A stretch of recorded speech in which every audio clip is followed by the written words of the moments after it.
my mom texts me and she goes, Aunt, pray for Michelle. She just had an accident with the lawnmower and she's in an ambulance. And I'm like, I see the text and I'm like, pray for Michelle. I'm like, what? So I'm like, oh, my mom, I'm like, what are you talking about? Like, what happened? Like, what is going on? She goes, Aunt, I'm in Pennsylvania. I'm freaking out right now. I don't know. Now, my sister Michelle is divorced. She's really got nobody.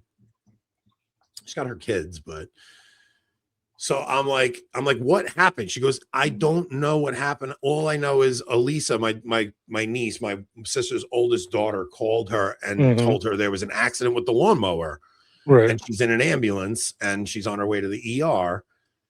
So I'm like, all right, I'll go to the hospital. Because no, my parents were up in Pennsylvania at their house and they couldn't make it. So I'm like, all right, I'll go.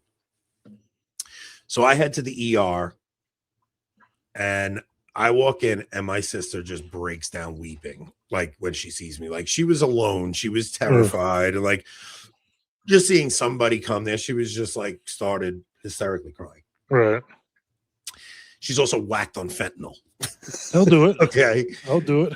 She is whacked on fentanyl. And I look over at her hand and her hand is just, it's covered in gauze. Right. But dude, the blood is pouring through the gauze. Like it's on a table in like a tray and the blood is filling the tray. Oh my God. And I'm just like, what the hell? You're wondering what is or is not under that gauze. I have no idea.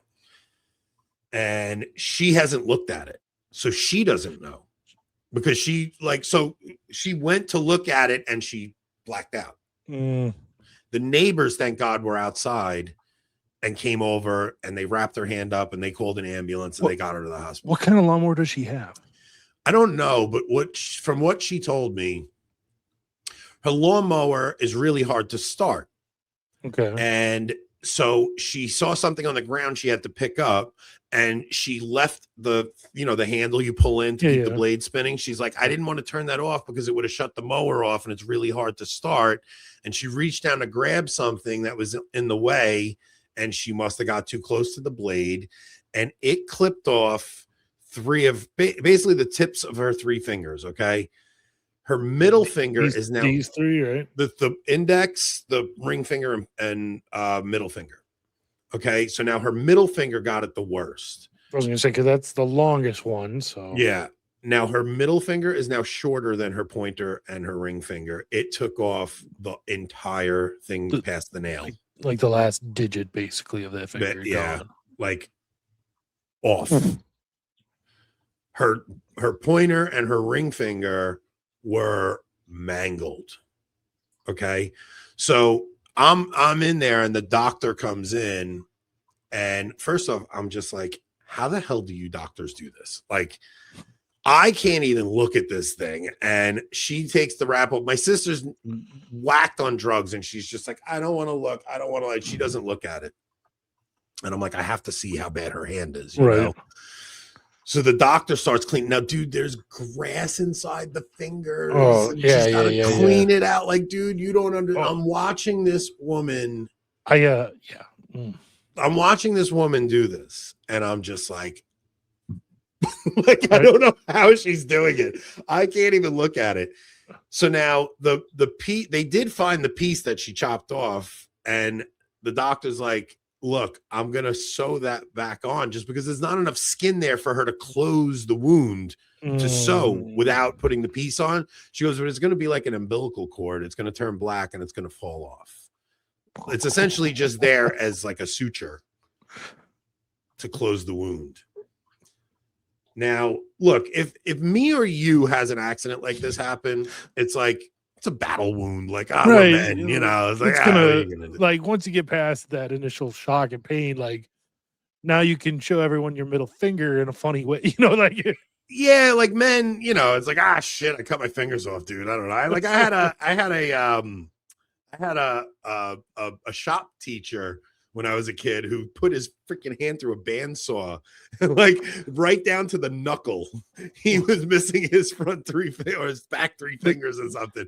And it was like, he's a man. It's like, all right. My dad had his pinky cut off by he was a car mechanic, and he had a car jacked up and the jack failed and it came down and cut off his pinky. Oof. But they got it in the pinky to the hospital in time where he didn't have any movement. They're like, do you want it like this forever or like this forever? So he chose like this forever, but the finger But was he had still a on finger there. at least, Yeah. you know? So now my sister hasn't seen it yet, right? And my sister is like, man, she's very emotional, and she, you know, so whatever, but like she's on drugs in the hospital, and she's handling it well in the hospital. She's like, look, all right, like she's gonna have functionality in her hand. Yes. She'll have functionality in her hand. It's going to be a long time. Don't get me wrong. She's not going to have feeling in her fingertips. In the fingertips, no, that's gone. Not going to have feeling in her fingertips, but she'll have functionality again, you know? But I just know when the drugs wear off is when she's going to have post-traumatic stress from it. And she's going to, like, I just know my sister. And she's like, in the hospital, she's like, all right, it's all just vanity as long as my hand's still there. And I, you know, and I'm like, yeah, I'm trying, like, I'm the only one with her. And I'm like, yeah, you know, everything's fine. You know? But like, dude, she's going to the doctor for the first time. Now her hand's wrapped. She's not allowed to open that wrapping until she goes and sees. So she hasn't seen it at all. She has no idea what her hand looks like. Okay. And it's wrapped up in a way where it's just she can't even get a glimpse at it. And the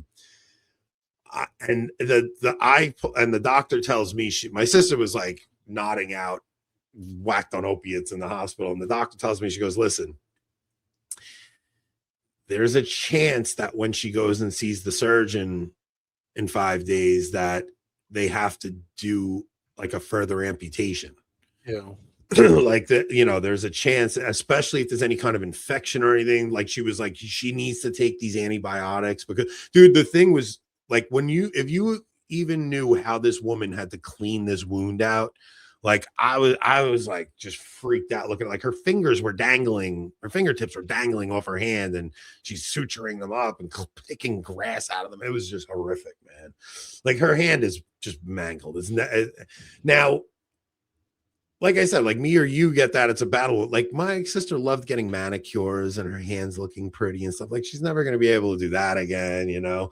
My sister does cakes, like so for like, it's like she bakes sourdough and she likes to make like decorative cakes and stuff. She's not going to be able to do any of that for a very long time. Yeah. I'm hoping she's able to do it at some point, but just so I went to the hospital like 3:30. I didn't get home until like 9 o'clock that night, and I was just like emotionally and mentally drained. And I'm like, I don't think it's a mortal sin to miss Mass Sunday for that, right?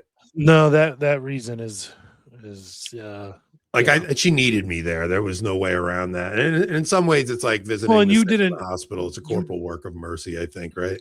Yeah. Plus, as far as you knew at the time, it could have been life-threatening. Horrific, yeah. It's just, man, this poor girl. Just like, so I posed the question: should women be allowed to use lawnmowers? Which is really crazy because a year ago today, June 2nd, 2025, I asked that question: should women be allowed to use lawnmowers? It was almost like a prophecy. And man, oh my goodness. And clearly the answer is no. No, they should. I talked to my cousin Eddie, and he's like, Aunt. First off, Todd sent him the screenshot of my tweet. Should women be allowed to use lawnmowers? So he calls me up and he goes, I have to ask you what happened?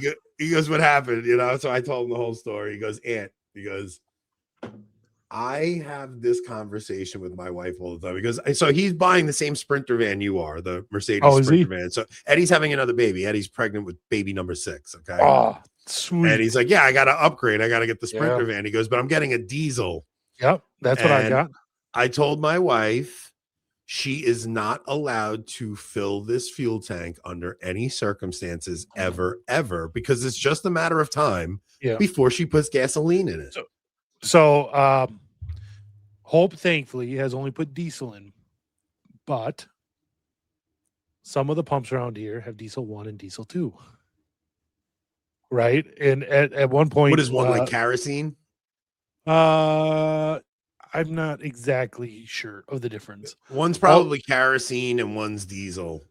But I think the truck will run on either one though. It does. But what's funny is one time she's in the car with me in the van, and I go to fill it up, and of course I look to see which one I should be putting in. So yeah, I start putting in, and she goes, just out of curiosity, which one of those should we be putting in? Oh, like, she already did it. Why? Hope? So basically, like one of them's kerosene. It's like pink, and your truck will run on it. It's just like if you have an oil burner, they'll bring it's fuel oil basically. Yeah, right. Yeah, so like, diesel, fuel oil. They're super similar. So like if you run out of fuel oil and you can't get a delivery, you can go to the gas station and get diesel and put that in your oil burner. It'll burn diesel in there. So your truck will run on it. It's just not. It's great. Probably not as clean. It's not as clean, and basically you can do it if you need to, but try not to. Yeah, if you do it over time, it'll probably damage some. Mrs. Like Casey is asking, aren't the hoses different sizes? Yes, but so a diesel nozzle is bigger, so it is almost impossible to put diesel in a gasoline engine.